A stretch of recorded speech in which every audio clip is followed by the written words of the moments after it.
Okay. Well, good morning, everyone. Welcome to this ASH Committee review meeting. ASH stands for Arts, Sports, and Holistic of Global Alumni. This was created to promote arts in CMC, sports in CMC, and holistic things. So let me call upon Sumati Lakshman to welcome everybody. Yes, hi, welcome all to our ASH Committee review meeting. Welcome our guest speaker, Mrs. Renuka Masudan, chairs of PRC Committee, Diana Ma'am Hari, Dr. Hari, and our faculty speaker, Professor T. Geeta, all the alumni speakers, CRRI, Abhirami, and all the participants and guests who are attending today. And thank you, Sajni ma'am and Dr. Nagamalar for waking up early to join us in the meeting. Thank you. Okay. Sumati, Professor Dr. T. Geeta is already said hello and she's behind. Yes, yeah. I welcome her as well. I think she's listening to us. Okay. The first thing I thought, we are still fresh with the COP26. COP stands for Conference of the Parties. 26 is a number. So that means that they had 25 conferences in the past. The 26 was hosted in Glasgow by the British government. They started it on 1st of November and it went on for 2 weeks until yesterday. Okay, and it was inaugurated by the Queen. The major concern around the world was the climate change was about increasing temperature due to the emission of gases like carbon dioxide and the fossil fuel, which is petroleum and petroleum products. The usage of coal now is the biggest user is China, followed by US and India. And similarly, in the fuel consumption, the US and China stand first, followed by other countries. So the conference was trying to get an agreement to stop using coal, which is not a nice thing for countries like India. Developing countries, we have a lot of industries based on coal, and also trying to change it to renewable energy, such as solar power and geothermal. So this is where they had a meeting for 2 weeks, and then also trying to cut the methane gas. Next to carbon dioxide is the methane gas. And a lot of methane gas comes from glass houses and cattle. So one of my videos said that the scientists devised methane meter. And what it does is you pass a laser beam to the noses of the cattle and it measures the methane coming out of it. Why they are doing it? Because the cattle, they're trying to change the cattle feed. The feed they are taking it now, they digest and produce a lot of methane gas. So eventually the scientists trying to change cattle feed. That's number one. Number two, even for human beings, should phased out to use non-meat food rather than meat. Again, the Glasgow conference, one of the scientists demonstrated using worms for protein substitute. The worms, but it's manufactured in the shape of the fish or meat, and then they give a similar taste and gives protein substitution, but they are not the meat. For vitamins and minerals, you use the bugs. So these are the things which you don't like it to hear, but this is what's going to happen in order to reduce methane gas. Now, carbon dioxide is the mainstay, challenging to everybody. The climate activist is the little girl, teenage girl from Sweden. She followed up the whole meeting, and end of the meeting she says, human change. What we need is a human change, not climate change. Because she felt that world leaders not agreeing uniformly to reduce carbon dioxide. Europe and USA agreed to cut it down to zero carbon by 2050, but China can't agree, and they said by 2060, and India said we are developing nation, we need coal for some time, so it's going to be net zero in 2070. So in fact, the final agreement was coal not phased out, it's phased down gradually. So that was the outcome of the meeting yesterday. Also, the loan for achieving this renewable energy in developing countries, they're costing about $100 billion US. So again, there was disagreement who's going to provide $100 billion to these third world countries. So that's another sticking point. So these are the things they will discuss again next year in Egypt. So this conference is going on every year. And what about this climate change? What you're talking about 1.5 degrees Celsius. Everybody talks about not more than 1.5 degrees Celsius. I didn't understand for a while. Now it became clear from the last 150 years or so, since the Industrial Revolution started in Europe and USA, the atmospheric temperature raised 1 degree Celsius. And then even the 1 degree Celsius, there's a lot of environmental catastrophic events happen. Glacier melting, ice mountains melting, and thereby raising the sea level. And raising sea level can cause havoc in the small island countries in the equator, tropical climate, and storms, hurricanes, heavy rains, floods. There's a lot of and fire. Every year, there's a big fire in California and USA. Now, 2 years ago, we had a big fire in Australia. There's an area which is equal to England burned down in Australia. So we can't ignore those things. So if this 1 degree goes to 1.5 degree, and that's the limit. So this is why they all the activists are asking for cut down coal and fossil fuel. If the climate rise goes 2 degrees, the president from Bahamas put it this way: it's a death sentence to tropical countries. So it is important message for not only for the political leaders, but also people like us. In a small way, we can try to help and campaign for renewable energy and going away from fossil fuel and coal burning. To conclude my remarks, I thought I will review the COP26 because I'm listening to BBC every day. What's happening in Glasgow?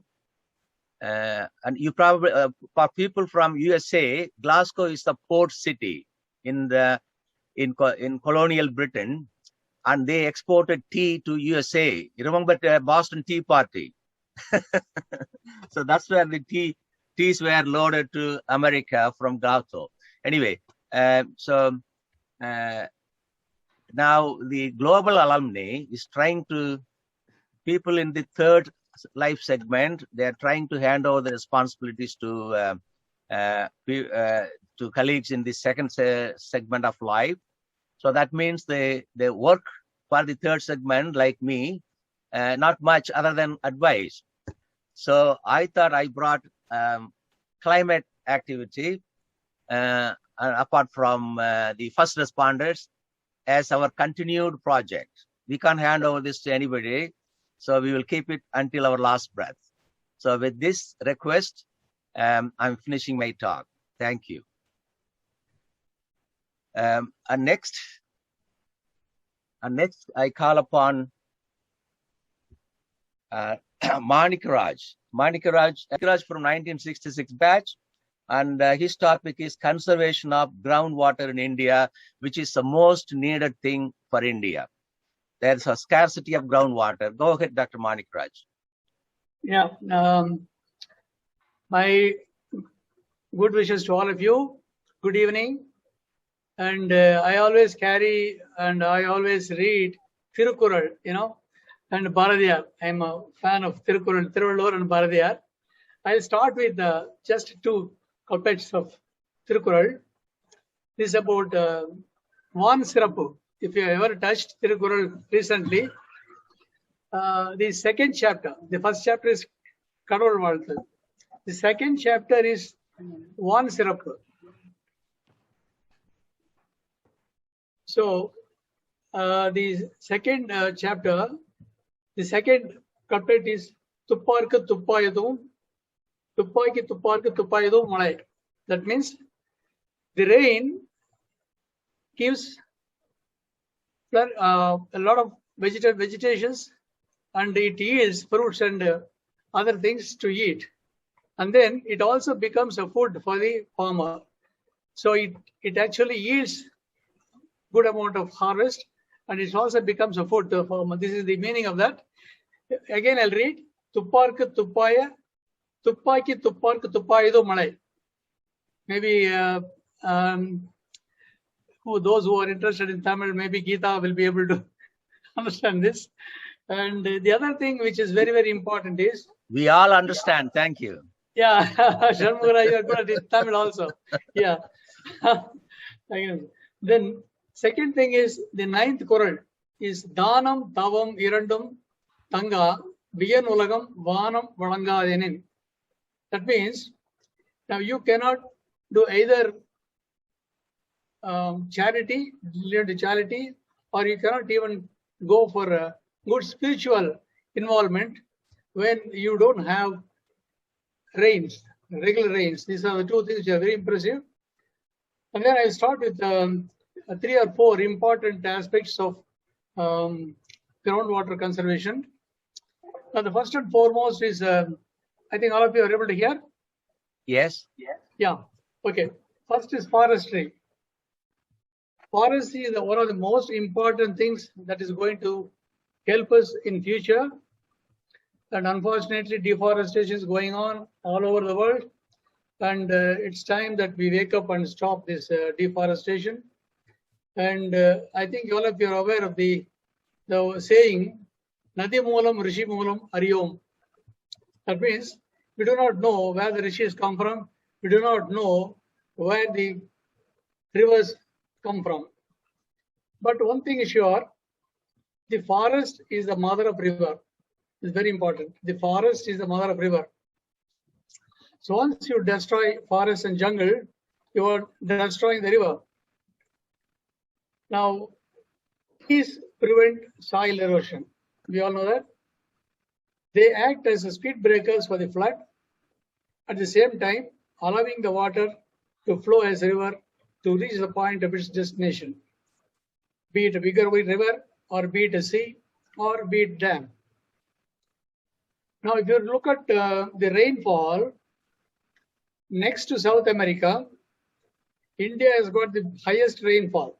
Many of us may not be aware of it. We have about 115 centimeters of rain every year. That nearly is about 4 feet of rainfall. And in India, I think in the north, Sirapunji, and in the south, Agumbe. These are the 2 places of highest rainfall. Now, out of this, the water that we get, about 1/3 of this gets into the soil and subsoil strata. If you calculate the total volume of water that exists in the water bodies like river, lakes, ponds, and the like, this is just a fraction of the underground water. So the tall trees act as ladder for the water vapor to rise up in the sky and reach the clouds to get condensed and fall back. This is all we know. What we should never forget is that the rain does not fall from the skies. It rises from the earth. Now, this is the saying of the Japanese, the giant farmer Fukuoka. Now, this is about the forestry. Now, the farmers have got, like farmers like me and you, have got important role to play to maintain forestry. I always insist that every farmer should reserve at least 50 to 20% of his land to raise forestry. It's very, very important. Now, even if the land holding is very small, like 1 acre or 2 acres, about 1/3 or 20% of it should be converted into forestry. Now, if you do not want the soil to be occupied by the trees, they can be planted in the periphery, the border. That's what I have done in my farm. So you can plant trees like silver oak, teak, mahogany, malabembe, etc. in the border, 2 or 3 rows. And you can actually use the whatever left, you can use it for other vegetables and other crops. It's not difficult at all. And I think government should come forward to bring it as a law. So the farmer should abide by it. And I think every farmer should provide about 15% of the land for forestry. I mean, this is very, very important. Now, next important aspect of water conservation is the water resources. Sorry, water reservoirs. Water reservoirs, it can be natural or man-made. Natural reservoirs, we know we have lots of lakes and ponds all around. We used to have a lot of ponds in our area, Thondamuthur. Now it's all gone, all encroachments.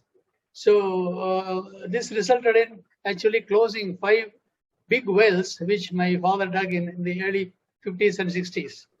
So this is because when you destroy the reservoirs like ponds and lakes, then your charging of the wells, the conventional wells as well as the bore wells, they're not there. So they dry up quickly within about a couple of years or even within 5 years.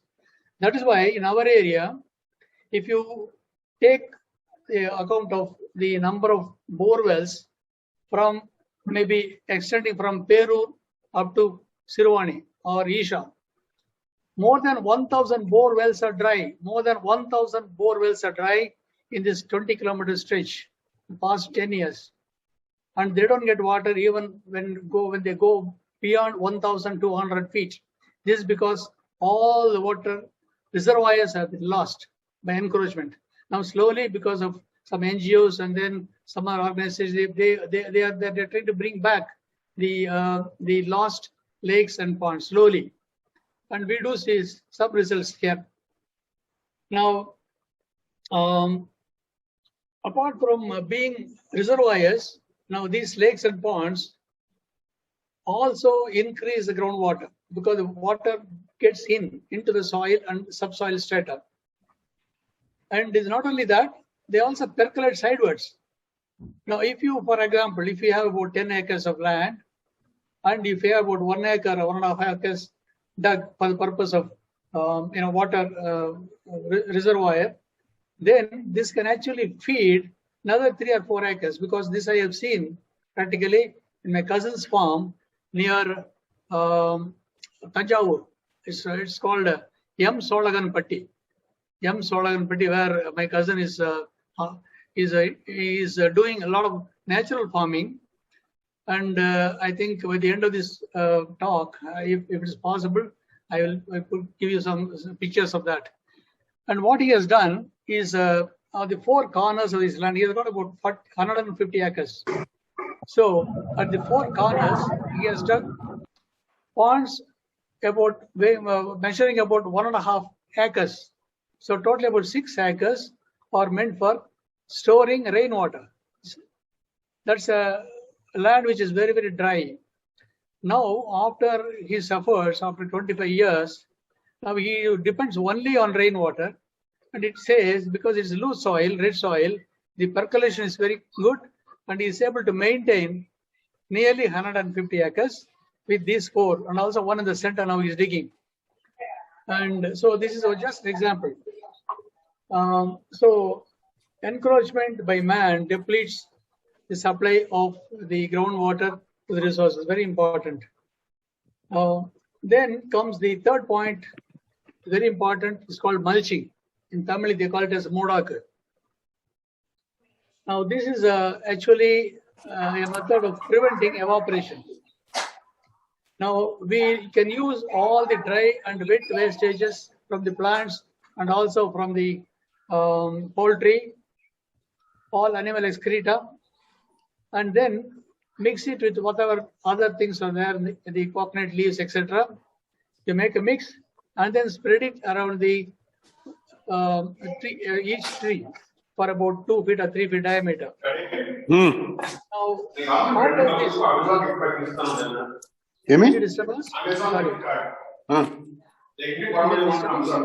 I think that somebody is. Hello? Somebody is not muted? Yeah. Okay, fine. Please Now, carry on. How does this moodaku or mulching prevent or conserve groundwater? Now, one, it prevents evaporation. It's very important. Now, we lose a lot of soil water, subsoil water by evaporation, especially these 4 months, starting from March to June. It's very hot here in the tropical countries, and the water evaporation is 4 or 5 times more than the normal times, like the winter. And this prevention of evaporation can be done to the extent of 80% by moodaku alone. Now, the next thing is the moodaku or the mulching. It gives nourishment to the microorganisms that are in the soil and also the earthworms. Please remember, without microorganisms and earthworms, our farming will die. And there is a beautiful quote about this, the job that the microorganisms do. Now, this is by Bhaskar Salve from Maharashtra. He's also a giant in the farming, natural farming. He says, there is no drama bigger than the magic role played by the microorganisms in the world. So if the microorganisms have to thrive, then we have to give them good amount of this mulching, good amount of the nutrition. Now, if you understand, the microorganisms are the real cooks which feed the plants and trees after converting the manure digestible. Just like our digestive enzymes digest our fats, proteins, and starch, we also have enzymes in the microbes. They convert these mulchings into a digestible food along with earthworms. This is very important. Now, finally, the mulching also increases the aeration, and it also helps in slow and sustained water percolation. Very important. See, if you have a good rains like in June, July, August, and again October, November, like what is happening now, the water gets into the trees' roots by good aeration and sustained water percolation. Now, finally, the fourth point is multi-layer farming.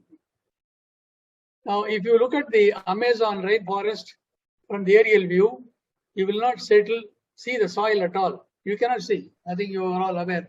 Then it's happening even now in some parts of Karnataka. They are far advanced than us, and we should copy them. I think Vimla knows about it. Now, sunlight is needed only for the leaves to prepare starch, and the sunlight is not needed for the soil. This is a very important point. Now, this can be achieved by multi-layer farming. What is multi-layer farming? You plant trees in different levels of height.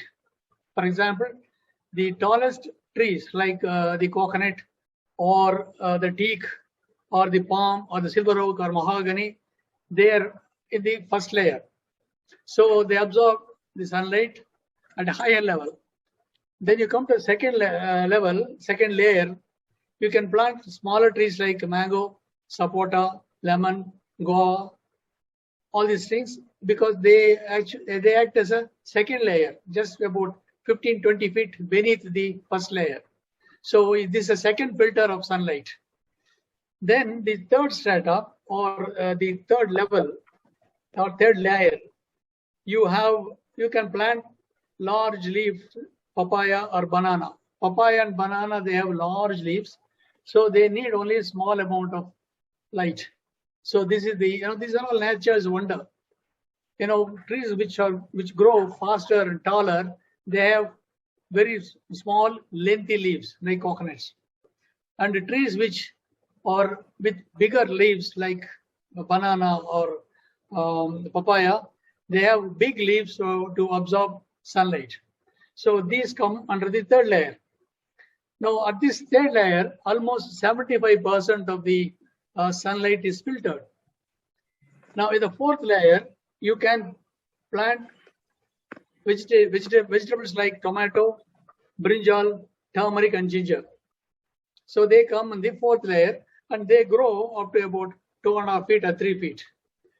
And after this, the last layer, the fifth layer, which is very close to the soil ground, you can have creepers and climbers like pumpkin, cucumber, and even onion, beetroots, carrots, if the soil is fertile, depending upon where you are farming.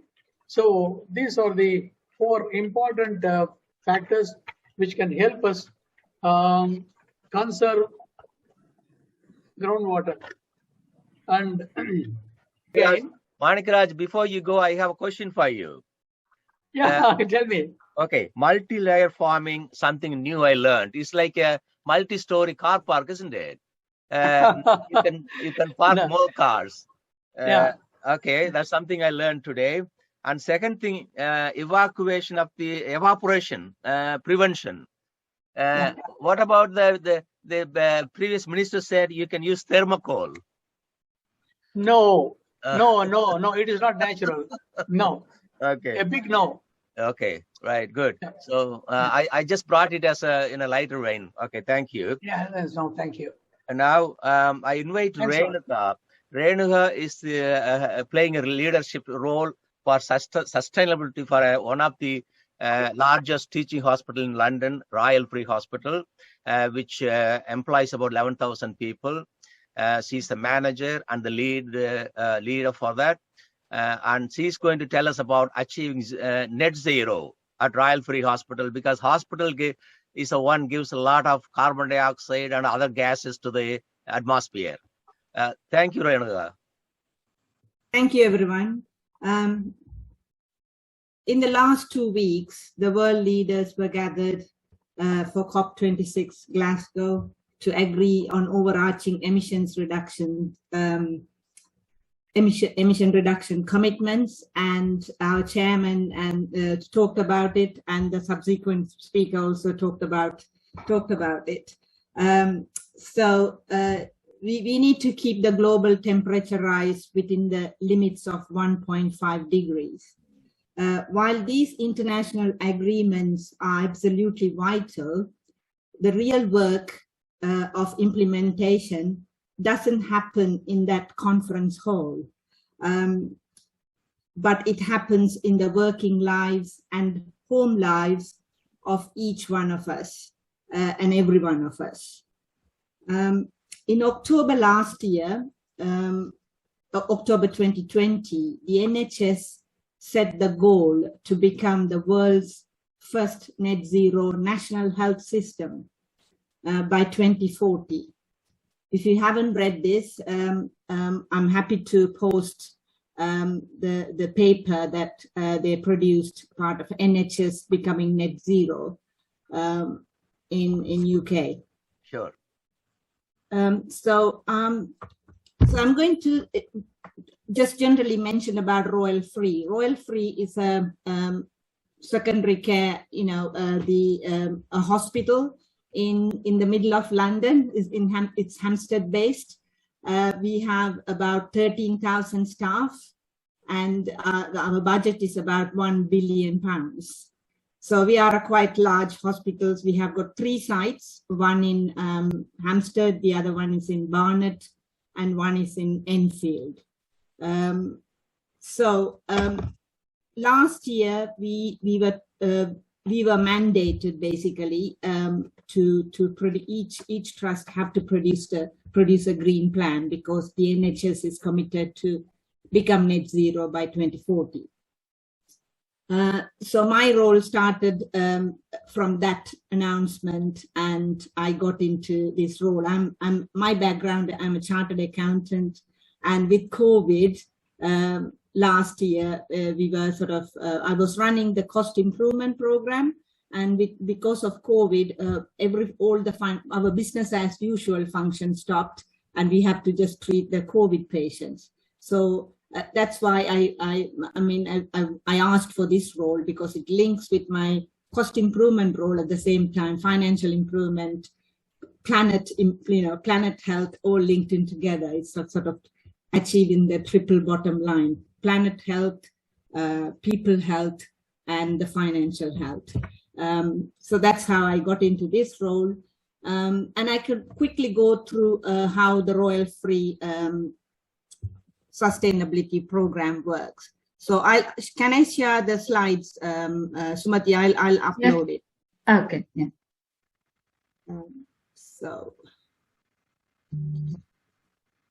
It was on the screen earlier on. Okay. Yeah.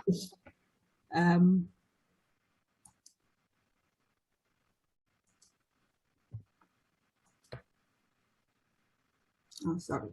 Well, Renuka, you are also co-host. You can, okay, yeah, that's fine. So, can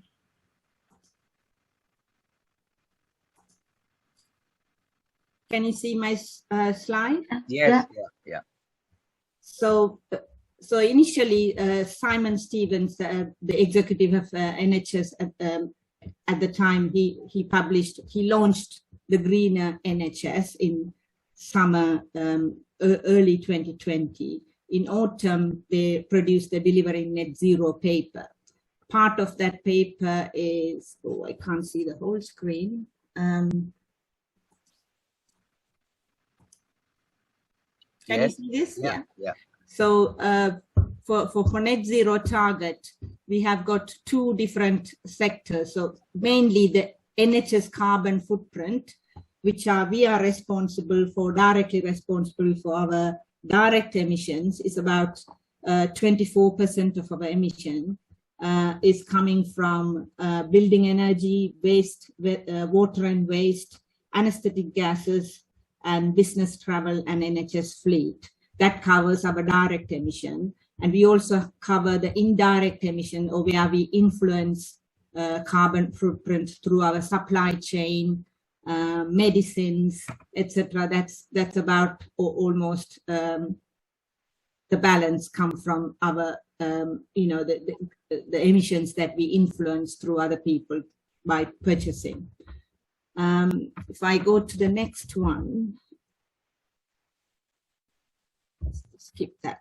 So Greener Royal Free. So as I mentioned, it's subsequent to the NHS producing the net zero carbon paper in October 2020, Royal Free approved a green plan. That happened in November 2020. So we had to do some baseline work where we are in terms of our carbon emission, and we have to set some goals, how we're going to reduce our carbon emissions by 2040 to become net zero.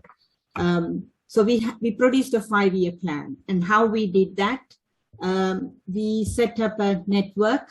We started off with 5 people, and we had a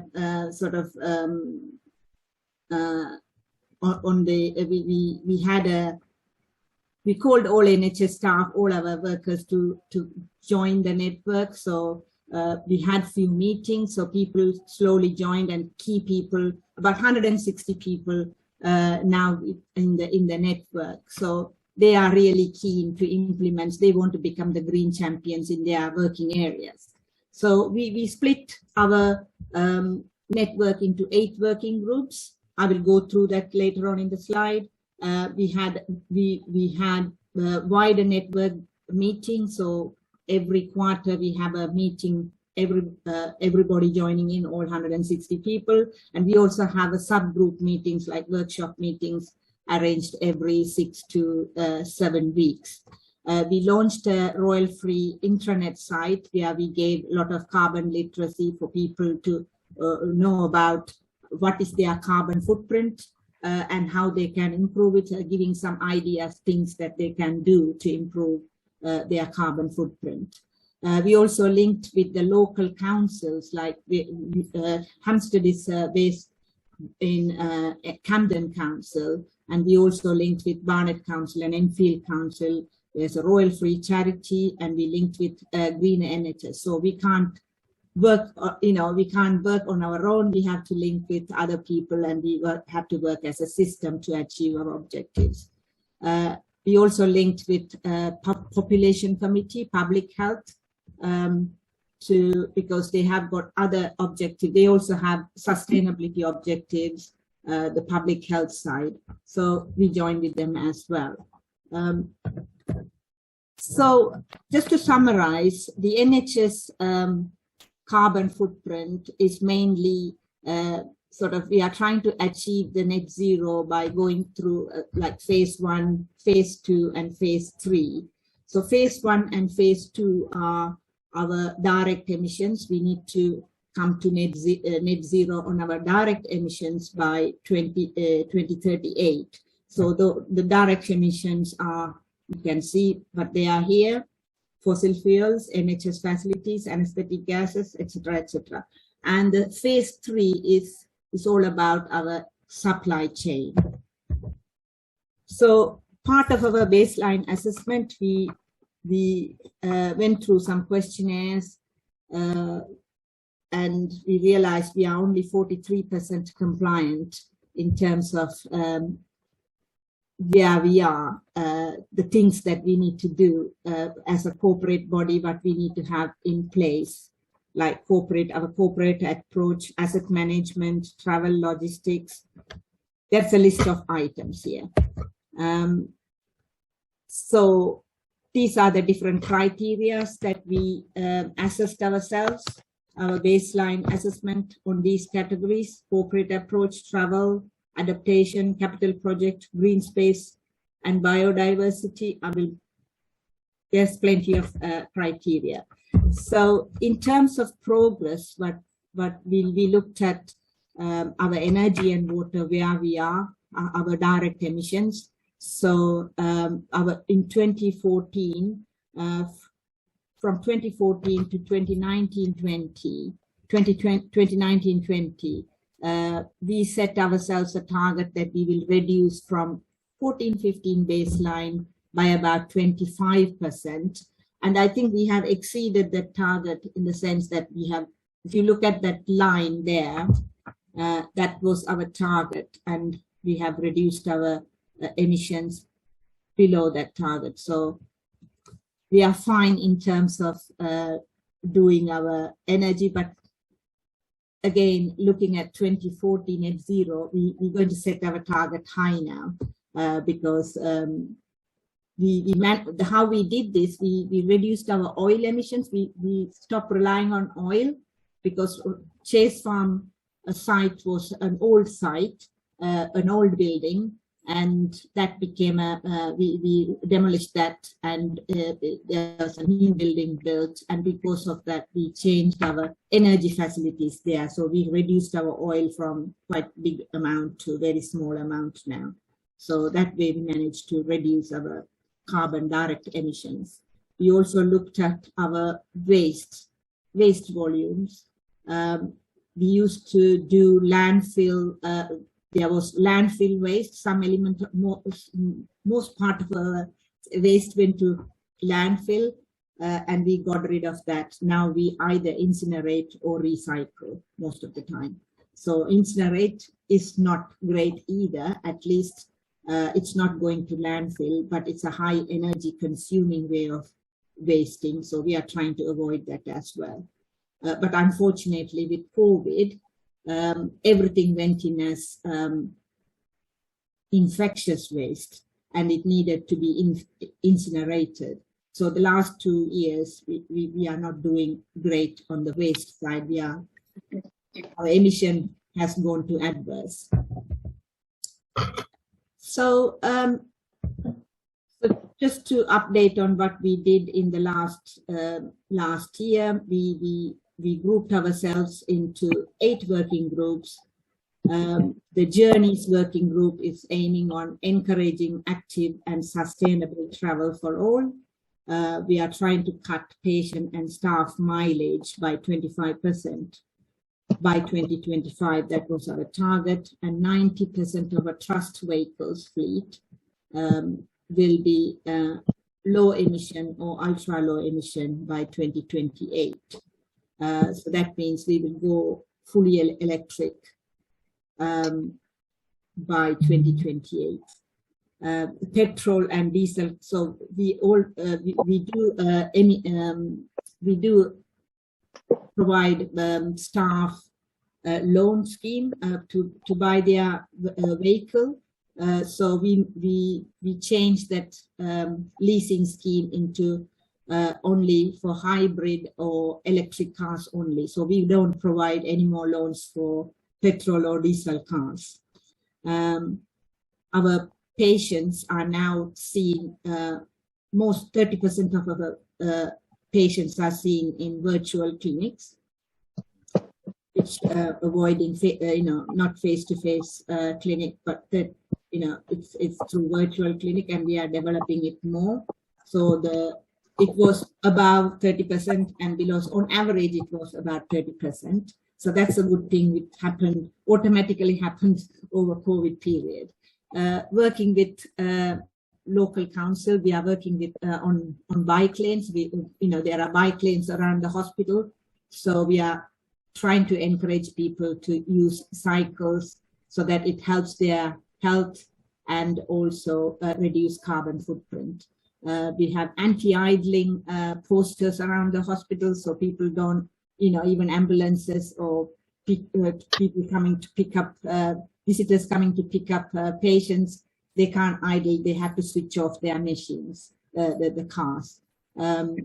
We are also promoting active travel through walking challenge, doctor bike clinics. We have doctor bike clinics once a month in the hospital.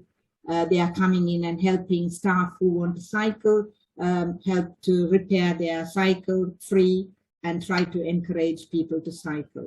So these are the few initiatives we did on the Journeys working group. On the energy and water side, our target was we will cut our emissions by 35% by 2022 and 53%. So we set our new targets now, 53% by 2025.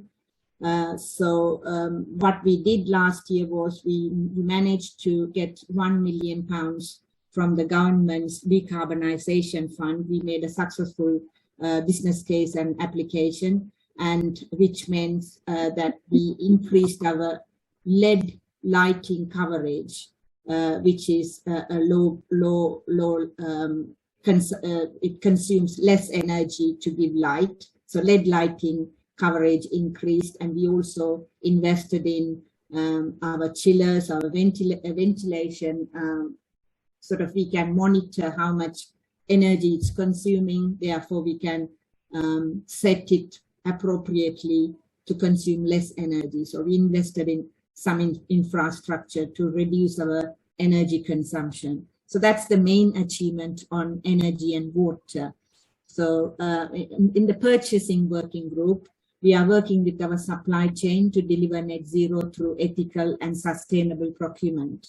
So we are looking at our plastics, the number of plastic consumables that we are using within the hospital. So we are trying to look at, okay, how we're trying to set a target as to what percentage we can reduce it by. For example, A&E, they use cannulas for, so many testing, repeat testing. So we are trying to reduce that numbers and therefore reduce the plastic use or reduce the one-off single-use plastics, basically.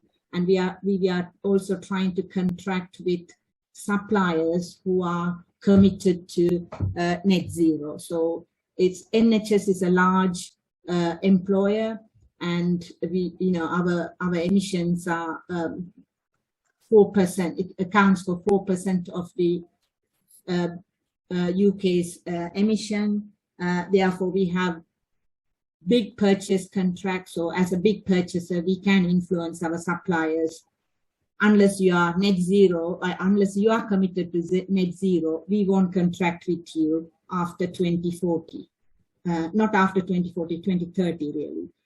Because within the next 10 years, we will only contract with suppliers who are committed to net zero and who have proper plans and who are actioning those plans. On top of that, we are also trialing reusable FFP3 masks. So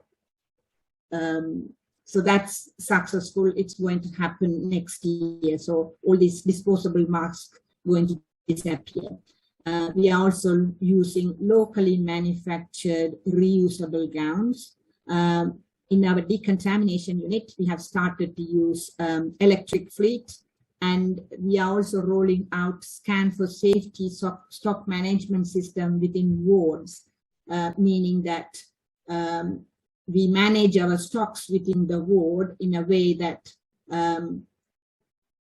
we don't stock too much, so they don't become obsolete. We don't throw away. Waste doesn't happen. Reduce our waste and reduce our consumption as well. Monitoring our consumption as well. So that plan for a scan for safety stock management system help us to do that. On the waste side, I already mentioned we went worse, and the other side, we didn't improve ourselves, but we got worse because of COVID, and we are trying to get back to normality soon with the COVID now slowly disappearing. Everybody is vaccinated, and hopefully we can get to normality. Our segregation of waste will become normal, and we can carry on more recycling. Our recycling actually stopped with COVID. Everything became infectious waste, so that is really an adverse effect because of COVID. We also have a food group. The main aim of the food group is to reduce carbon footprint by making it easier for staff and patients to choose healthier plant-based options by moving away from meat and dairy products. So, so we are tracking the food miles. So we are trying to buy fruits and vegetables that are local, or at least within UK. So consumption patterns, we are looking at our consumption patterns. We are trying to bring in our part of our staff and visitors menu, at least, patient menus, we can't influence much because some patients are really nutritionally starved. Therefore, we have to give them sometime meat, but within staff meals and visitors meals, even within our canteens, we are trying to make it at least one day a meat-free day. And give more sustainable vegetarian options. That's our aim on the food group. We also have a care group. So the care group is all about the clinical side. We are developing alternative low carbon intensive care pathways and adapting our services with climate change in mind. So we are looking at, how we can, along the pathway. There are a few initiatives happening. One of the initiatives is a green emergency department. There is a little project that a doctor within the emergency department, she's leading it, and she's working with Royal College of Emergency Medicine to pilot a project. She's looking at their waste bins. She's looking at the way, the number of products that they are using. For example, I've already mentioned about cannulas, sutures, and different, how often they are using, how much they are wasting. Do they need to do so many different tests? Can they reduce their pathway? So looking at the whole patient pathway, how they can reduce carbon emission within that pathway. We are also looking at our inhalers. So we are trying to move to green inhalers. So metered dose inhalers are very harmful for the environment. We are trying to move to powdered dose inhalers. So that is within it mainly sits with the primary care, with the GPs. They are the ones can change the practice. But however, within the hospitals, there are patients come through A&E. We may have to first time prescribe inhalers, and we are now committed 95% of our inhalers will be, unless it's clinically proved it's necessary, it will be powdered dose inhalers. They are slightly costly, but we are still trying to implement that. And then we also have People and Comms group, which is inspiring, empowering, and motivating our people to embrace a sustainable care. So we have this intranet site launched. We had with COP26, we had different people coming and talking in our Freenet website about encouraging people to give a pledge, staff giving individual pledge, they were either they're going to active travel or they're going to change to meat-free food. So people giving their pledges. So we're trying to encourage people and expand our network.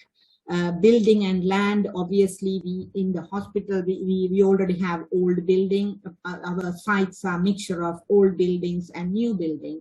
Chase Farm Hospital site is a new building. Barnet Hospital site is another different building. We are a PFI contractor build. It's a PFI building, so it's a private. The building is owned by private, but NHS owns the land. So we are on a lease scheme by for the next 20 years. So we have to any changes we doing to the building, we need to work with the PFI contractor. In Royal Free, it's our own. That's very old building. I think. So we are trying to, any refurbishment that happens, we are trying to follow a sustainable code. They call it BREEAM standards. So we are trying to follow the BREEAM standard for any building works, any minor or major refurbishment work. We are also looking at our green spaces. So at the moment I'm working with our ICU department. We had a donor giving us a large sum of money. They won't, because they had a great treatment at Royal Free during COVID time. They gave us a large sum of money to develop a little garden for staff. So when you go with, even though it's in the 4th floor, when you go outside, it's look really rubbish, and staff go out there and have a breathing space because they are all the time working with patients. And then they have to have a stress release. They go out in the in that how do you call it? Like a little area which overlook the road, the main road. So we are trying to develop that little space into a nice green garden. It's a little skyline. So that fund will help us. So I'm really excited to do that work on that green skyline. With the for ICU who are working really hard over COVID time. So that's the main, that's how we are working within Royal Free. We split ourselves into these groups, and we are trying to achieve the green plan targets through these groups. So this slide is just summarizing what we did in the last year. So I won't go on forever about that. I also, because we have, with COP26, it's exactly 1 year on from our green plan. So I did a paper to our execs, part of just looking at how we are doing in terms of our direct emissions, how well or how bad we did in the last year. So with the direct emissions, obviously, energy side, we have done well.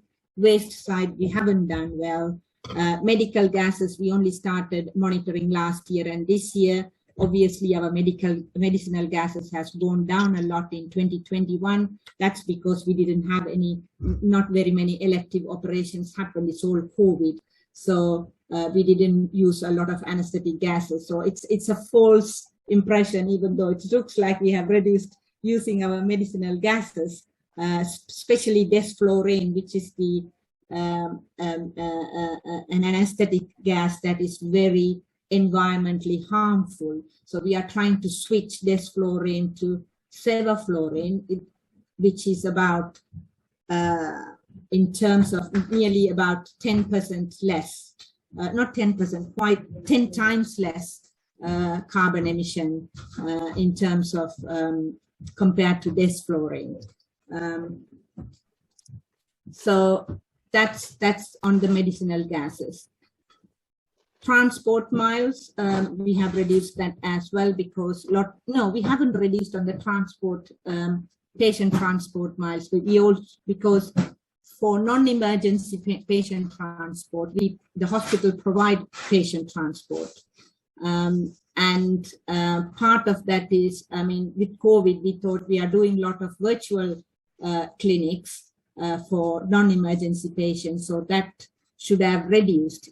But in reality, it went up because we couldn't transport patients. We used to transport them, 2 or 3 in per ride. But with COVID, we have to maintain social distance. We have to do only 1 patient per ride. So which means number of rides increased, even though number of patients were not attending enough to the hospital.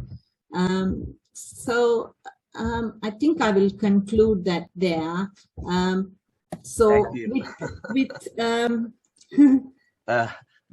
Very exhaustive, but it's I didn't stop you because it's a hospital-oriented achieving net zero, and we need it. And Professor Geeta is there from Coimbatore Medical College Hospital. There's a lot of take-home message for her. Thank you, Renuka. I just want to comment a couple of things you raised. Virtual clinic, yes. Even I personally do 50% virtual clinic. So it saves my car going to the hospital, coming back. And then if I'm seeing 20 patients, their cars coming in, going out is not there. So there's a lot of emissions being curtailed. You said NHS is the biggest employer in this country. At world level, the largest employer used to be Red Army in Russia. But with the breakdown of USSR, that's gone. And second largest was Indian Railways. And now with the IT, Indian Railways gone as well. But the third largest used to be, now the largest is the NHS employers in the UK. They haven't broken down the NHS. So that's the credit we take. You mentioned about anesthetic gases. Sumati is going to float a link later on. There's a consultant anesthetist from Norfolk Norwich Hospital. He calculated 1 year, 42 working weeks. Each anesthetist, consultant anesthetist, they put out 6.6 tons of carbon dioxide to the atmosphere. 6.6 tons. That's equivalent to traveling between London and New York and coming back. So, and the end of his talk, he says it can be stopped by replacing with the total intravenous anesthesia. So I don't know whether any anesthetists, they can comment on that at the end of this meeting in the discussion time. So these are the things I want to express myself. And then there's a nice talk. Also, Hari Bhaskar, during the discussion time, I will call him. And he also recollected that his hospital is doing something like this. Thank you, Renuka. First of all, I invite Professor T. Geeta. She's already waiting for nearly more than half an hour. She's going to sing a song, and she's going to comment about any green projects in CMCH, and finally the commitment to ASH committee, because Dr. Nirmala is not here. She can comment on your support to ASH committee of Global Alumni. Professor T. Geeta, the floor is yours. Good evening to all of you. Sir, I would just, first of all, you have asked me relating to the environmental activities. Okay. I think all of us have the thoughts of environment in our mind, but we do not have an organized or structured pattern of approach. This session, which I have just heard, has given me some idea as to how we can proceed in future, because student population is always an active population and a creative population, and maybe we can go along further. It's not always about just planting trees, because such activities do happen as part of college activities. I had been earlier to Trichy Medical College for a short duration as professor of medicine, and students were very enthusiastic about planting trees there. And environment is not always about planting trees alone. So today, from the previous talk, I just learned that there is much more to do. So maybe when we meet next, I can come forth with better ideas or get better ideas from this group relating to, in the first place, instilling the concept of environment, because people talk. Most of us are WhatsApp warriors, but lots need to be done at the ground level. So I hope to carry this message to my colleagues and students in the hospital. Thank you, sir. And before I sing, maybe shall I just give a condensed version of the talk I have to give today? Okay. Relating to keeping arts alive in CMCH. Yes. I think that was a talk that was assigned to me. Yes. So I'll just take 2 minutes only. Art is something that is very, very dear to me, any form. And music is something that is, I'm just not passion, but I live and breathe music. And as far as Coimbatore Medical College is concerned, art has been as close to my heart as the academics. And I have been an integral part of all the artistic and in particular the music related activities since the time I have been a student, and much more when I became an assistant professor. Unfortunately, after reaching here as a professor, COVID has not given us a takeoff. Yeah. So to give a brief view, I would just like to comment that art in its myriad forms has been alive and active and kicking in Coimbatore Medical College. It's not just since the days of as a student, but I must say that each year I feel so overwhelmed to see the brilliance and the creative capacity of the students and the newer and newer ideologies and the thought process which go into creating more and more active participation. There is so much of artistic expression among the students, and I watch this with so much of wonder because we have students from across cultures. We have students from the north, the northeast, from Kerala, so from across the country, and they all integrate on a common platform that is art. And it is the time of the year when the faculty experience youthfulness, and it's also a time when we as the faculty celebrate life for all its holistic approach. When I was intimated by you about today's meet, I requested the students to categorize the cultural activities under 3 headings.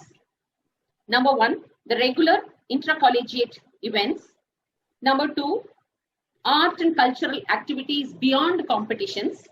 And number 3, what do they want in future? And before I go to describe these 3 categories, I would like to mention that it was in 2018 that Coimbatore Medical College hosted Anastomosis, which was an intercollegiate event on sports and culture.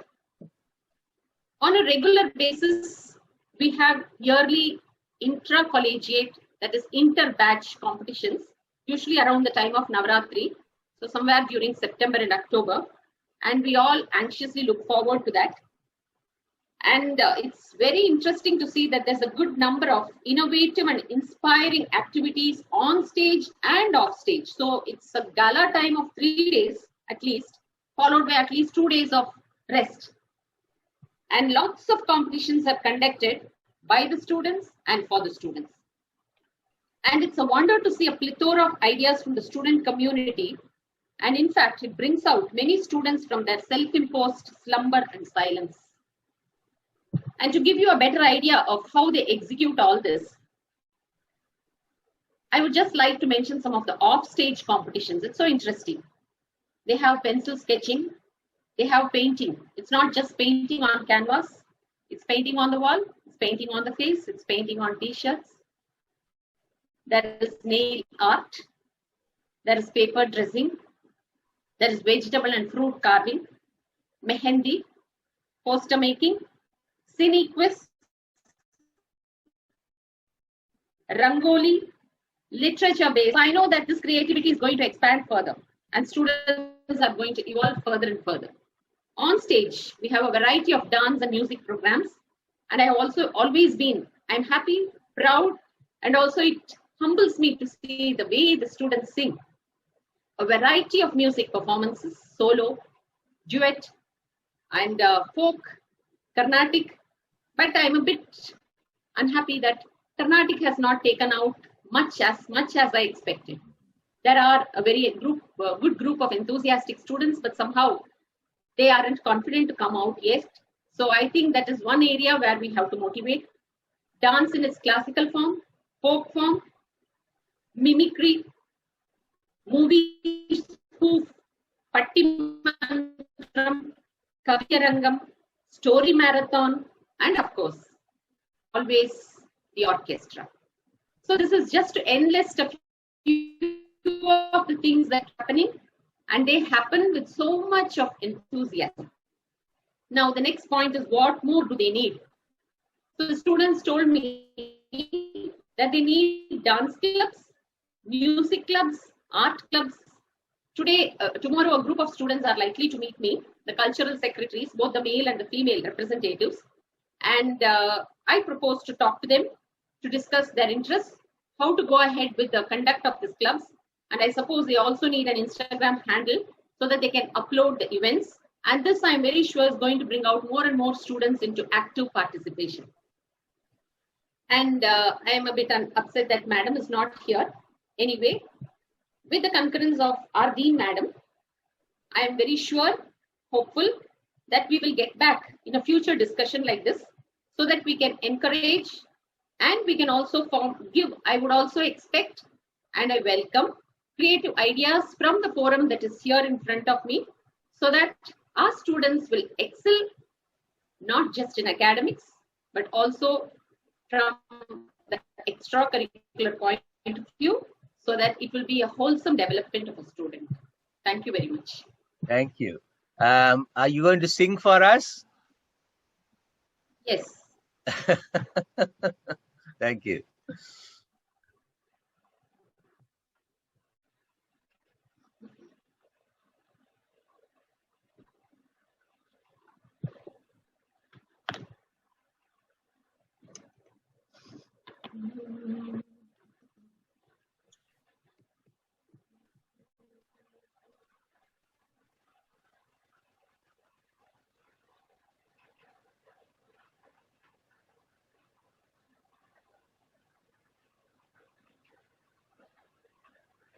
Just a minute, I'm starting. Okay, no problem.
இயற்கையின் மொழிகள் புரிந்துவிடு, மனிதரின் மொழிகள் தேவையில்லை.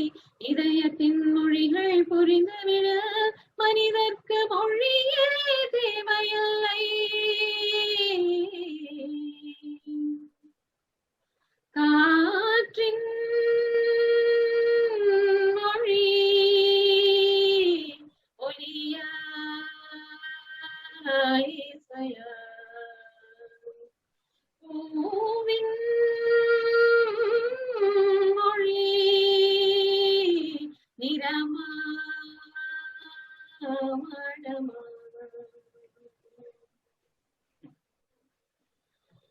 காற்று வீசும் போது திசைகள் கிடையாது, காதல் பேசும் போது மொழிகள் கிடையாது.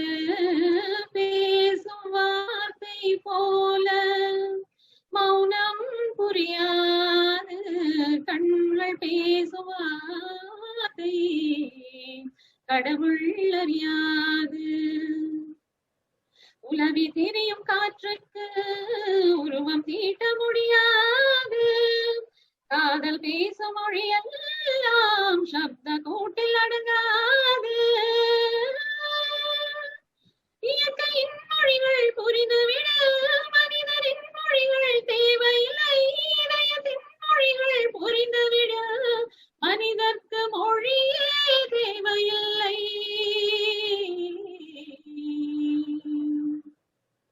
காற்றின் மொழி ஒலியா இசையா, பூவின் மொழி நிறமா மடமா, வானம் பேசும் பேச்சு துளியாய் வெளியாகும், வானவில்லின் பேச்சு நிறமாய் வெளியாகும். உண்மையோ மாயானா கண்ணீர் மொழியாகும், பெண்மையோ மயானால் நாடம் மொழியாகும். ஓசை தோங்கும் ஜாமத்தில் உச்சி மீன்கள் மொழியாகும், ஆசை தூங்கும் இதயத்தில் அசைவு கூட மொழியாகும். இயற்கையின் மொழிகள் புரிந்துவிடு, மனிதரின் மொழிகள் தேவையில்லை. இதயத்தின் மொழிகள் புரிந்துவிடு, மனிதர்க்கு மொழியே தேவையில்லை.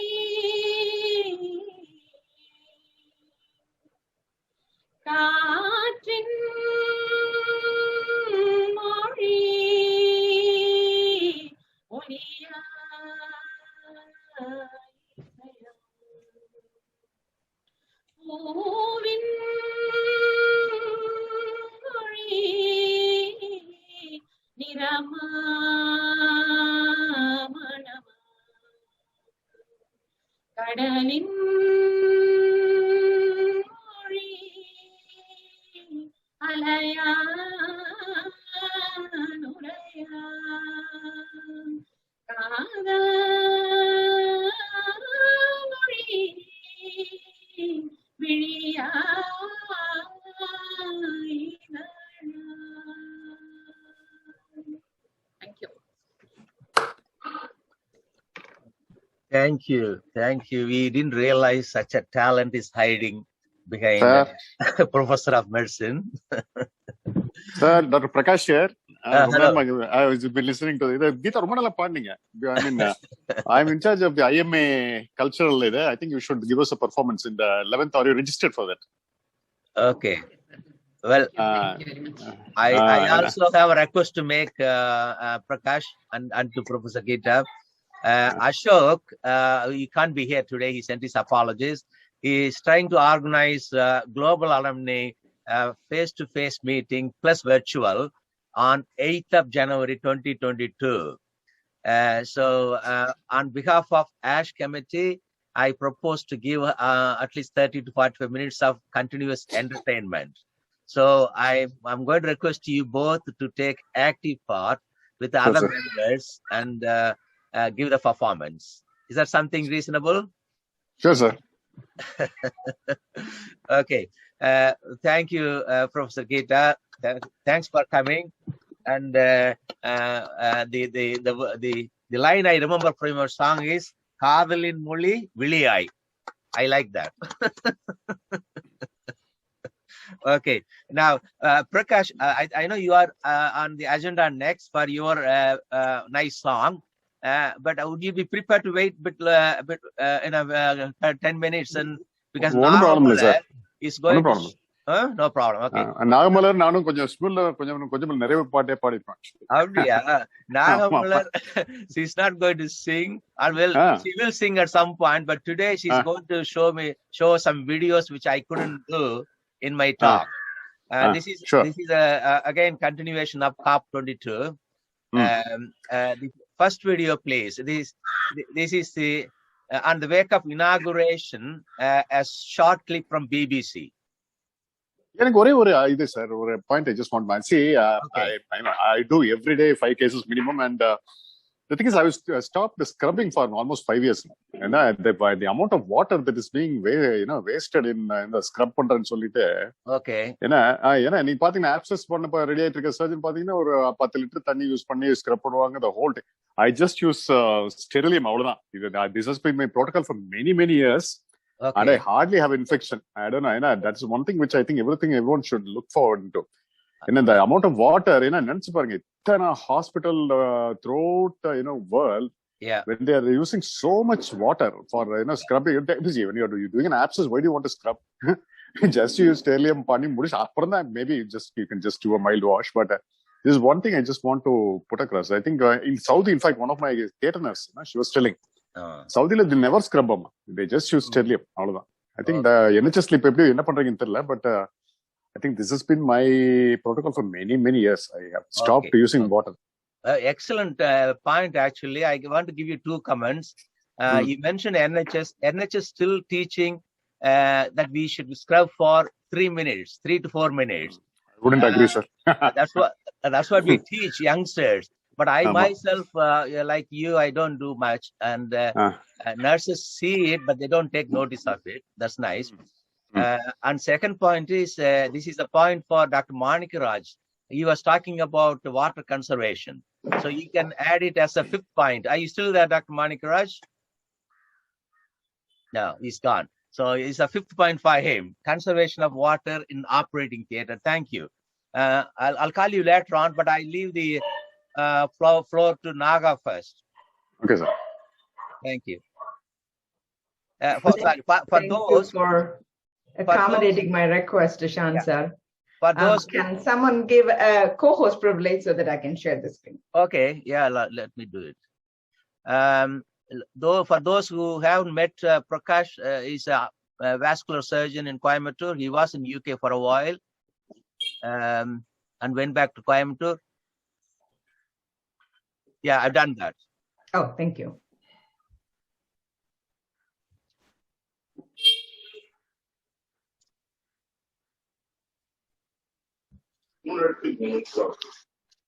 Are you okay? World leaders gathering in Glasgow appealing to them to rise above politics to avert a climate disaster. We none of us will live forever. Are you able to see, Dr. Shansa? Yeah. Good. But for our children and our children's children and those who will follow in their footsteps. It is the biggest summit ever to be held here in the UK, with more than 100 world leaders gathered here in Glasgow. But what have they done to protect our future and that of the next generation? We look at how far you're willing to go to help save the planet. Do you want to say a few words about that first video, Dr. Shanmugasa? Yeah. We listened to it. Thank you. Well, this is the BBC coverage of the inauguration. And go for the next one. Next one is the methane meter. Methane meter, measure the methane output from the cattle. Okay, go ahead, please. Find out how much methane you're just producing. Yeah, so the equipment that we have have in the chamber is not exactly the same as this. This is a laser methane reader that measures the parts per million of methane that might be coming out of Magenta's front end. That's a good idea. I'm going to get out of the way because yes, it's a laser. There's a laser, and we all know how dangerous lasers are. So Magenta, if you don't mind. Don't listen, Magenta. Okay. Yes, it's coming. She doesn't chase it like a cat does. Oh, and the reading is 18 parts per minute. So it's been a while since she had a lot of food. Okay, just a couple of breaths. That cow let out 18 particles or something like that, methane outside. So you can imagine the population of cattle in Europe and USA all over the world. Yeah, so they are all putting out methane. So we need to change our eating habit. No meat, vegetarian, or meat substitutes, which is made from worms and insects. Thank you. The next video is about a greenhouse, which is working on the basis of geothermal energy and solar energy. Yeah, bring it, please, Naga. Yeah. Completely different than it did on my last visit. It's absolutely filled with plants now. There are 378,000 tomato plants here, and that represents 5% of the UK's consumption of tomatoes. Last year, we saw this world-first project being built using an environmentally friendly heating system. A typical greenhouse. So this is a geothermal energy from the ground, which is distributed to the whole farm. And there are 378,000 such farms in UK. And it means behind this gear we wore last time have been replaced by coveralls to protect the crops from bringing in external bugs and viruses. Workers here have their clothes cleaned on site. And they cultivate tons and tons of tomatoes. It meets the consumption of 5% of UK population. Yes, they're being picked out to fact, and you'll see them in the supermarket soon. And we see different varieties of tomatoes, so can you explain what's going on? Okay, this is... And also, Monica is talking about insects, which helps for the fruits and plants. It's called Mapillopus pygmaeus, which is a tree bug. It's a predatory insect that feeds on anything like whitefly, aphids, common green fly, spider mites. That's one of my Mapillopus. So we don't want to. He looks like a green fly. Yeah. There you are. That's a yellow fly, which helps for the pollination. So this would have extended all the way to the top of the greenhouse. Up to the top of the wire, staying it. So we keep buffer above the top of the greenhouse to control the atmosphere and the climate within here. And more produce. And the next form is the energy is generated from solar panel on the roof. Right. Okay, thank you, Naga. That's fine. Okay, and just a couple of slides there. Yes, as you can see, the whole trend was changed from 1979 to 2019.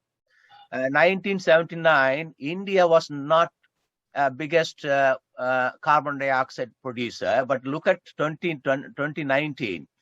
China leads, US second, and India becomes third. So these are the three countries, the conference trying to make get an agreement to bring net zero by 2050.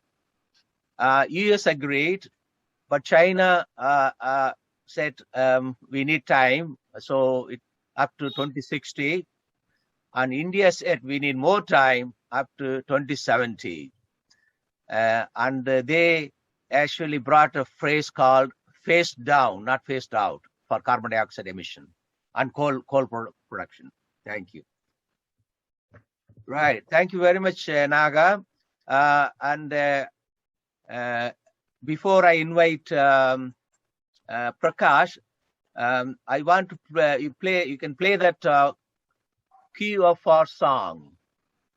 Another song which probably people in my age will really enjoy this. Sumati ma'am, do you want to go ahead and do it? I lost my co-host privilege now. I can't share. I can bring you. Yeah, sure. It's not letting me, Naga. Sumati ma'am, can you make me co-host? It's saying pin. Okay, I got it. I got it. You got it? Yeah, okay.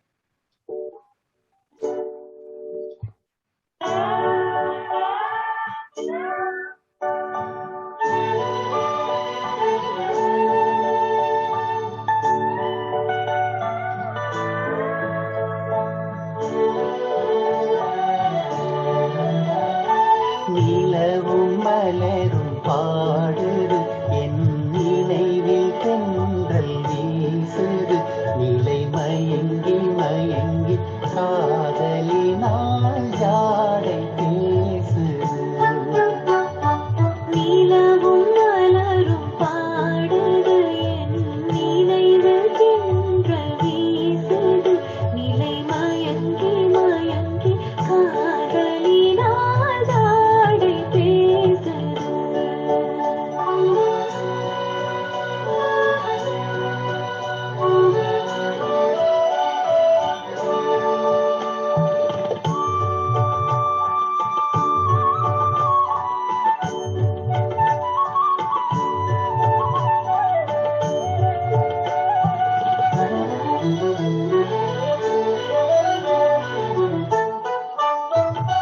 சிரித்து சிரித்து உறவு வந்தால் இளைத்து வாழுமா மனம் துடித்து துடித்து சேர்ந்த பின்னே தோல்வி காணுமா சிரித்து சிரித்து உறவு வந்தால் நிலைத்து வாழுமா தந்தை பிரித்து பிரித்து வைப்பதனால் காதல் மாறுமா மனதினிலே பிரிவும் இல்லை மாற்றுவாரில்லை நிலை மயங்கி மயங்கி காலமெல்லாம் கானம் பாடுவோம்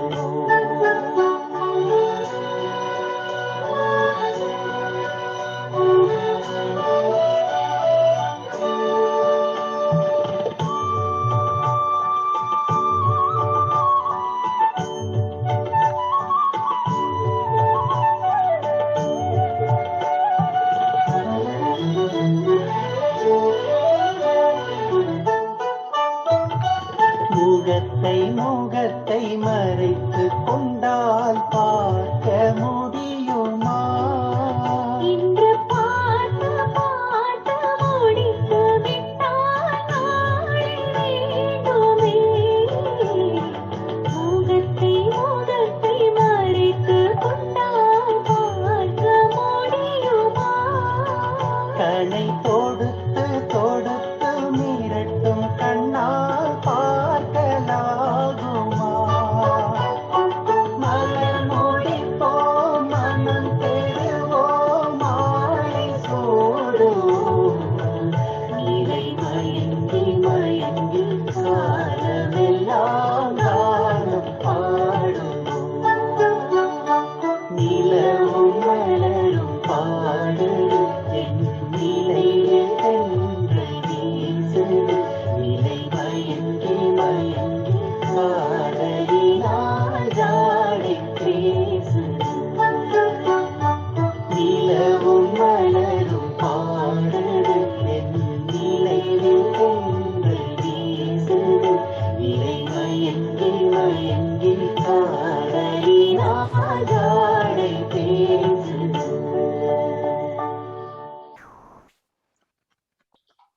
Yeah, I think Arul Chelvan says this is the all-time great, sir. Not only your age. Thank you. That is very true. Very true. And Shivashanmugam Udumulpeta, you really enjoyed this. Yes, Okay, yes. Naga, before you go, I wanted to you, Prakash, and Professor Geeta promise me that we will recreate this on the 8th of January. அச்சோ, promise எல்லாம் வேணாம் sir, பண்ணிட்டா போச்சு. I have to say one thing to Geeta madam, such a lovely voice. Yeah. And that's one of my favorite songs. So thank you for singing that. You did mention that you're going to talk to some of your students, that the cultural secretary, and you mentioned about Instagram. We do have an active alumni website and the CMC website. So if they can, upload some of those, everybody get to know what CMC alumni other activities are all doing, right? That would be nice. That's my request. And that is it. Okay, right. So we have the professor to climb on now, Naga. Not to worry. Okay, sir. I got to leave. If everybody would excuse me. It was wonderful meeting so many people, and thank you so much for the opportunity. Okay. Bye, everyone. Thanks a lot. Thanks a lot. Bye. You're so welcome, ma'am. Okay. Thank you. Right. Next, I invite Prakash. Prakash, sorry for waiting. I put you on hold because of Naga is leaving for her children. Prakash, as I said, he's a plastic surgeon in Coimbatore. Vascular surgeon, sir. Vascular surgeon in Coimbatore. And he's a singer for IMA, and he has achieved all-time accolade in that. So he's going to sing a song. Then we will have a discussion on this in a multifaceted concert on the 8th. Okay. I thought Nagamalar will do a performance. Okay. Anyway, yeah, we can pass the message to her. Don't worry. Okay. Okay, sir. So I'll just do a small there with the music.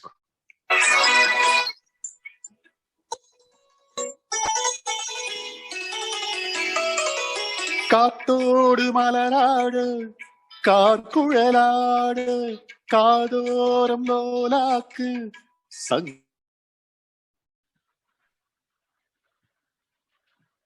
கார்குழலாடு காதோரம் லோலாக்கு சங்கரி பாட அஞ்சலும் மேகம் கொஞ்ச வரும் மேகம் அஞ்சுகவும் தூங்க கொண்டு வரும் ராகம் நிலவ வானிலவ நாம் புடிச்சி வாரே குயிலே பூங்குயிலே பாட்டெடுத்து தாரே பச்சை மலை பூவு நீ உச்சி மலத்தேனி குத்தம் கூற ஏது நீ நந்தவனத்தேரு அழகே பொண்ணு மணி கிழிச்சா வெள்ளி மணி கிளியே கண்டூரங்கு தூரி தூரி பச்சை மலை பூவு நீ உச்சி மலத்தேனி குத்தம் கூற ஏது நீ நந்தவனத்தேரு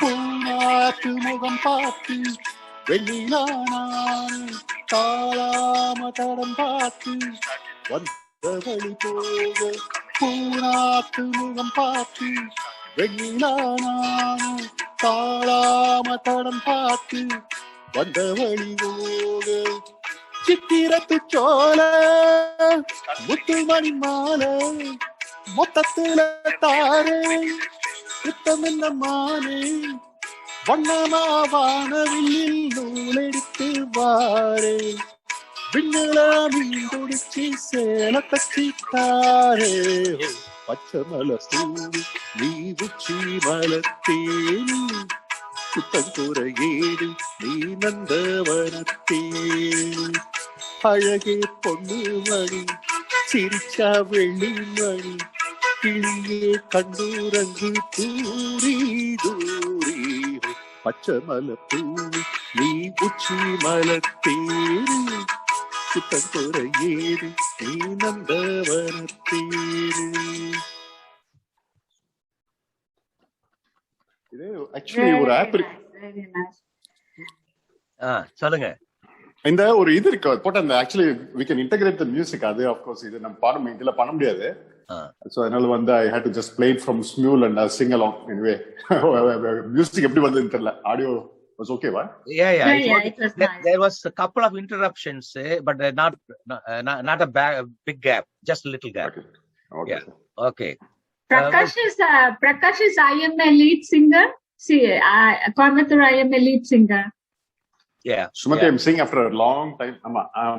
I think Geeta madam எப்படி ஐஎம்ஏ பக்கம் வராம இருக்கீங்க? I think we should all come together. நீங்க the December 11th we have this இது sir. Hello, how are you? We have Simon McConey from December 11th we have the IMA program. So I think Geeta madam will be involved, so I'll contact her and we'll get it. Yeah. Okay. In that case, after December 11th, we have to have a sort of rehearsal on this QFR. People, instruments, songs, and everything on the same screen. You going to take the lead, Prakash? Organize பண்ணனும் sir. We need Geeta madam might have some good instrumentalists from the CMC orchestra. We have நம்ம alumni-ல இருந்தா வரணும்ல, so I think we'll have to look into it. Okay. See, a lot of people I sent invitation, they couldn't join today. Avudayappan showed interest. Dr. Vidya Elango from faculty I department showed interest. Lakshmi Narayan in Dubai. Nagamar, of course, she was with us. Rajesh Krishnamurthy, he's an instrumentalist in UK. He couldn't make it. And a singer from UK is Ajit Karta. So these are the people we can use. So shall I arrange a meeting on second Sunday in December? Second Sunday December is 12th. 12th. Your meeting is 11th. Shall I arrange on 12th? 12 should be fine, sir. 11th evening we have a live orchestra performing. Okay. So 12th year we will be free. What about shall I interrupt? Professor Geeta, are you free on the 12th? Please, sir, I am free. You don't know, right? What is the as of now I am free. Okay. What is the convenient time? What's the convenient time for people in Coimbatore? Is that your time, 4:30 or 6 o'clock or 7 o'clock? 4:30 is comfortable. Okay, so 4:30 we'll keep the same time then. Yeah, right. So we'll have a rehearsal for Quarantine from Reality on the 12th of December. I'll put it in my note. Thank you. You can add Dr. Bragadeshwaran. He has a rock band. Okay. Bragadeshwaran has got rock band, and then Sendil Nathan. Okay, so I invite them as well. Yeah, Bragadeshwaran. Bragadeshwaran, I saw his. And Sendil Nathan. Yeah, okay. Sir, actually, Raghu is also a singer. Raghu வந்து பாடுறதே நிப்பாட்டிட்டாரு. ரகு தான் ராகத்வனியை start பண்ணாரு sir நம்ம காலேஜ்ல. ரகு வந்து வரதே இல்ல, ஐஎம்ஏக்கு வரது இல்ல, எங்கேயுமே பாடுறது இல்ல. நானும் அவரே தேவதாஸ் மாதிரி தாடி வளர்த்திட்டு சுத்திட்டு இருக்கா. அப்படி அப்படிலாம் இல்ல சார். ரகு இஸ் வெரி நிறைய ஹி ஸ்பிரிச்சுவல், பட் நல்லா பாடுவாரு. He is one of the best singers. எங்க பேட்ச்ல நிறைய பேர் இருக்காங்க. Actually we have one Saravana Balaji from our batch. He sang for OSAM. Okay, Aruna, so you are going to get these people to the meeting on the 12th, yeah? Yes, sir. I will find out some more people from our batch, and even from 93 batch I will find out, sir. Narmata also sings. Did you say Sendil Balaji? Saravana Balaji. Saravana Balaji. Minister of Sendil Balaji. Oh, yeah. Is there. Sir, Vishwa Madesh is there. That's the name I hear often. All right. Sorry. Sir, there is another Vishwa Madesh from Chennai. I will get him also. Okay. He is also a school singer. Okay. Vishwa Madesh நல்லா தெரியும். எங்க singer குரூப்ல இருக்காரு. ஆமா sir, Singh பண்ணுவாரு. என்ன full name என்னமா? Vishwa Madesh, plastic surgeon. Sir, then there is Balamurugan sir. He is in Coimbatore Medical College. He is of 89 batch. He is a very good classical singer also. Dr. Balamurugan, he is a surgical oncologist. Geeta madam will be knowing. Okay, we need some instrumentalist as well who can play some instruments. And the Bragadish sonangala sir. Bragadish I think will be okay. Okay, you will arrange instruments, right? Excellent. Very good. Bragadish singer karre, is he in Coimbatore? He is a final year student. I suppose you mean that Bragdishwaran? Right. And in the group like Bragadish or Perlo. Bragdishwaran is in Coimbatore. Is a rock band singer in Coimbatore. Okay. Number group. Yeah, I got it. Yeah. Excellent. Okay. Okay, we'll have further discussion after sports section. We finished holistic COP26. We finished arts now. We'll move on to sports. Sports, I think Shashi Kumar hasn't made it. So we have the young, talented woman in sports in CMC, Abhirami Anbarasu. The floor is yours, Abhirami. Abhirami's father is a radiologist, and they lived in UK for a while before moving to Coimbatore. Very good evening, everybody. Thank you, sir, for that warm invite. I'm the youngest person here, and it's a bit nervous to be talking in front of so many esteemed people. But I'll go ahead with my presentation. Sure. Could I be made co-host so I could share my PPT, sir? Yeah. One second.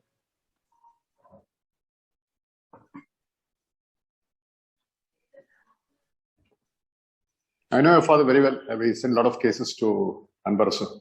Oh, yeah. அடுத்த கட்டல தான் இருக்காரு இது ஹாஸ்பிடல்ல. Okay. Yeah. Okay. You know. Yeah. You want to become a radiologist? Actually, sir, I have an interest in general surgery. Radiologist ponne doesn't want to become a radiologist. Bhubadi Vijayaravan vande radiologist, but his both children became surgeons, I think. The problem is, Prakash, in Tamil Nadu, there's a dictum. Appan tholilai avanadu pillai soppanathilim nenipathum illai. And I'm a urologist. My son, he never wanted to come below the belly button, so he's training gastroenterologist. Yeah, go ahead, Abhirami. Nee upset pannadama, nee radiology edu. Okay, I'll start. I've been given a very nice topic, which is the women in sports in CMC. So this is something very interesting, and you'll be surprised at how many people, even in this meeting, are eminent sports people. So what do we play? What are the sports available for the women of CMC? Can everybody see the slides? No, not yet. Okay. Screen. Okay. Share screen. Yeah. All right. So we have a list of team sports and individual sports available for our students. Team sports include basketball, volleyball, throwball, futsal, and cricket. The individual sports which we play include badminton, chess, carom board, and of course athletics, track and field events, including running, hurdles, discus, javelin throw, shot put, and long jump and high jump. Among the events we host, there is something called anastomosis, which Geeta ma'am was speaking about earlier. Anastomosis is a state-level intermedical sports and cultural extravaganza. It was initiated in 1995 by the Students' Council of the 1991 batch. That is the anastomosis. We also have something called Armageddon, or the intra-collegiate, which happens between the batches. That's also a sports and cultural fest. But the biggest event in the whole of Tamil Nadu, which includes all the Tamil Nadu medical colleges, is TIMS, also called Tamil Nadu Intermedical Sports. So this is the biggest event we go for at the state level. So what are the various victories we girls have won over the years?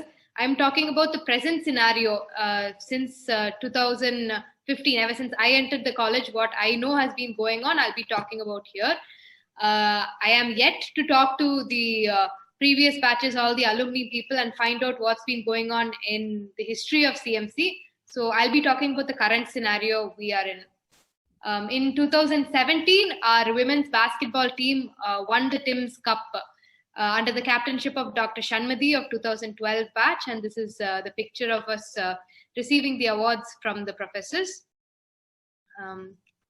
In 2018, the women's volleyball team won the Runners-Up Cup when Tim's was hosted in MMC Chennai. This was under the captainship of Dr. Anusha from the 2015 batch. And this is the volleyball team. I think a few of you may recognize Dr. Kirtika of the 2017 batch, who is actually in our committee, who's in our alumni association. She's a part of the academic committee right now. In 2019 TIMS, which was hosted by Madurai Medical College, our futsal, which is mini football, women's team won the runners-up, which is under my captainship. So this is our team, and in front of the Dean's office when we got the award. So these are a few of the team victories we've won over the years. Also into TIMS Madurai 2019, Carrom board winners Madhumita and Nandini of the 2018 batch. They won the first place in Carrom board. These are some pictures from the 2019 Ormegadon, which is the intra conducted by the 2015 batch. All the batches participated, and the overall trophy was won by the 2016 batch. Girls were allowed to play a variety of sports, including cricket, and we discovered really good personalities in that intra. So intra is something I recommend that should be held every year. It's only going to take a matter of 2 or 3 days, but it helps bring out sports people from all the batches. Everybody will be needed to play, and the hidden personalities will be brought out only when an intra is being held up. So the individual sportswomen I'd like to talk about, some people who have done really well over the years, is there is Dr. Ashwini Udayasuryan from 2015 batch. She is a national chess champion who was All India rank 1 in chess. She entered our college through the sports quota, having won so many chess championships. Her junior, Dr. Afnan Jahangir from the 2016 batch, is also a national chess champion who is in the currently All India rank 7. Then I'd also like to talk about Dr. Kirtika from the 2017 batch. She is a volleyball player and also a state level badminton champion. Dr. Shifa Kani from the same 2017 batch is a national level table tennis player and also a district level swimmer. She she went for the swimming competition in the 2019 TIMS representing our college. Then we have Dr. Jeevitha from my batch, 2016 batch, who is a basketball player and also a state level athlete in the long distance 1500 meter running. Some of the important personalities from our previous batches who are right here in our meeting are Dr. Sajini Thomas ma'am and Dr. Sumati Lakshman ma'am. Sajini Thomas ma'am of the 1971 batch used to be a tennis player, and she is also continuing to play tennis now. She was an intercollegiate level netball and throwball player and also a track and field athlete in the hurdles, discus, javelin and shot put during her time in the college. Sumati ma'am was a university and intercollegiate level chess champion during her college days and a Salem district champion in her school days. She's also a national level artist, and I really wanted to see some of her artwork, but unfortunately I think those were done during her college times, and I don't think she had any pictures to show me, but this just shows how many eminent people we have among ourselves. I'd like to just finish off by showing one picture. It would have been even better if Dean ma'am had come, but here it is. It's when Dr. Nirmala ma'am, she visited our ground one evening for rounds and she found us playing. We invited her over to just come and throw a few hoops, and she surprised us all by scoring a basket in her second attempt. So this was when Dean ma'am had come to play with us one evening. And even now, when she sees me, she asks me, when shall we go again? When shall we go for a game of basketball? She asks me even now. So yeah, that's it. I could actually talk more. I need to find out about the history, but that's it for now. And thank you, everybody. அதாவது அபிராமி, விளையும் பயிர் முளையிலேன்னு சொல்லுவாங்க. Your first talk itself enlightens us, and you brought so much of woman power into it. Sajini will love that. I can't stand it. Anyway, thanks, Ma. It's a nice presentation. You mentioned about Mother Intermedicals. That was the first intermedicals I've been to 1971. Then 1972 Tanjore. That's I set up a new record in 110-meter hurdles. That's I couldn't forget in my life. And I also played basketball and volleyball like you do. Anyway, அதெல்லாம் பழங்காதி ஆயிடுச்சுமா. I can't run now. I can only walk to play golf. So that's my status today. You mentioned Sajani. Sakshat Sajani is there. Abhiramani, wonderful. It is so wonderful to see how enthusiastic the women athletes have done and taken sports across the years in CMC. You've done an excellent job, and I think kudos to all the women athletes. They've done an amazing job. Okay. I also have, am I the next one, or do you have? Yes. Okay. You can give Abhirami some clues to get more women into sports. That's the topic. It's already established. I think you make our work much easier because it's just all cruise control. You've got the enthusiasm of the dean. You've got the faculty involved. You have the intermedicals, the inter-batch. These are all things that we had in mind that we wanted to bring forth. We did not realize that it was already established. So it's a piece of cake for us. Thank you. You've done great. The path has already been paved. Okay. Just a few more points I just wanted to add actually. What could actually help the girls do even better? We have really interested girls right now from all the batches and really talented people as well. Some points where we could do better is if we were able to get coaches. We don't have coaches for any of the sports. If we could get coaches for all the sports, that would be one really great thing. And some more faculty involvement. Dean Madam is interested, but if we have somebody, she can't look into everything herself. She'd be busy. So if we could get somebody who actually coaches, I don't know how it is, the formalities with the government college, but I think you can always dip into your own faculty. And they may be very many of them with some expertise that can always be, part of, sometimes even students' parents, they can also get involved. They may not be alumni, but they are parents of the Coimbatore Medical College students. You can even get them involved as coaches too, for a screen. I just want to add, Sajani, there is no physical director anymore like our days. So it has to be a faculty, woman faculty who is interested in, and they can spend more time in the field. Thank you very much indeed for joining us 5 o'clock in the morning. Well, I don't know. Let me first find this thing before I can see it. Yes. All right. Got it. Hey guys. So here I am, 1971 batch. Dr. Abhiramani, you gave us a good intro, so I don't have to go any further. And yes, I'm still active. I think my knees haven't given way yet to do the walking or the golf. I think, as my husband says, I'm not old enough to play golf yet. It's okay. Really? So maybe, though I call myself a dinosaur, I think he defines it as not being old enough. So let's see what's happening. So when you gave me this topic, I thought, okay, how am I going to bring this forth? What am I going to talk about? And I said, I've had 25 years of experience as associate director in family practice. I have brought up three boys. So I might consider breaking up this topic as in different roles, as a parent and as an alumnus, as in part of an administrative group, as a coach, and as a teammate. So here we go. So this is it. Emphasize as a parent, I would rather, and as an alumnus, I will emphasize the importance of physical activity and its impact on health, mainly mind and body, to my children. I had 3 little boys who at the age of 12 or 14 started to tower over me. And I said, I have to capitalize on this physique of theirs and try to empower them into sports. So here is it. I brought and introduced them all to tennis. And here I am playing with my wee little one, okay? The amount of fun one can experience when involved in a sport should be emphasized. Steer them to choose an activity that is not only fun and interesting to them, but one that will be compatible with availability of spare time and their potential to excel. So that is also important, especially in our sort of specialities or professions. The good, the bad, and not so ugly with Mama Bear, okay?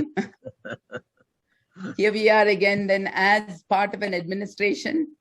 How do I get rid of this thing? I don't know, what do you do this? Okay, yeah. So as part of the administration, you know, being part of a residency program, we needed to get them also involved. We used to have a lot of team sports. So you can empower the youth in sports by providing a safe environment and for all their activities. This is important. Find out how much of the equipment is still functioning, the grounds are still playable, and plan on ongoing upkeep of both. Be a role model, you know, actively participate as faculty with students in their sporting activities. Use this platform to get rid of inhibitions and set an environment where they can talk freely to the superiors and also bond with them. Encourage regular faculty versus student sports challenges. And it is happening in Coimbatore Medical. You know, I think we just have to sort of fine tune it or bring it back into active mode. Oh, what's happening? Okay, so, and as a coach, when you are teaching or being part of this, and so if you are going to get naive faculty to be coaches, this is my advice to them. Ban the word mistake. This is such a powerful negative word. Focus on what the athlete is doing well. Compliment them when they are trying to do something new. Focus on the attempt and not the outcome. Stop constant critiquing. It only makes them angry and bitter. Make it safe for young athletes to take risks while learning new things. When you do this, the players will have more fun, improve and develop more tools to win. Be there for them, facilitating and helping them develop into independent and confident young athletes, boosting their self-esteem, helping them to be more resilient and increasing their chances for success, not only in sports, but in the real world too. So as a coach again, do athletes have fun and love what they are doing? That's an important question we have to ask. And if they are not, work towards this. Change one's approach and attitude. Remember, folks, we have such good raw material. All that is waiting is for them to be molded, okay? So offer them the right environment and nurture them, and the results will be par excellence. Introduce the concept of team approach and the role each one has in the team to be victorious. Do you empower young players to win? Do they want to win for themselves or for you? These are questions we have to ask. As coaches, we must remember to the student athletes, we are authoritative figures who are often placed on a high pedestal, sometimes even more than parents. So always demonstrate a caring, effective, and empowering communication with the young athletes, as there is so much at stake. This is the best way to teach and inspire them. So as the teammate, don't miss the dinosaur among all those wee little blondies, okay? Emphasize each athlete's role in the team to bring in victory. Encourage them to do their best. Always compliment when they excel, and if they do not on an occasion, define it as just a miss, not a mistake. Again, focus on attempts and not outcomes. Never miss an opportunity to compliment on good effort. Emphasize how important the individual's contributions were to the team victory.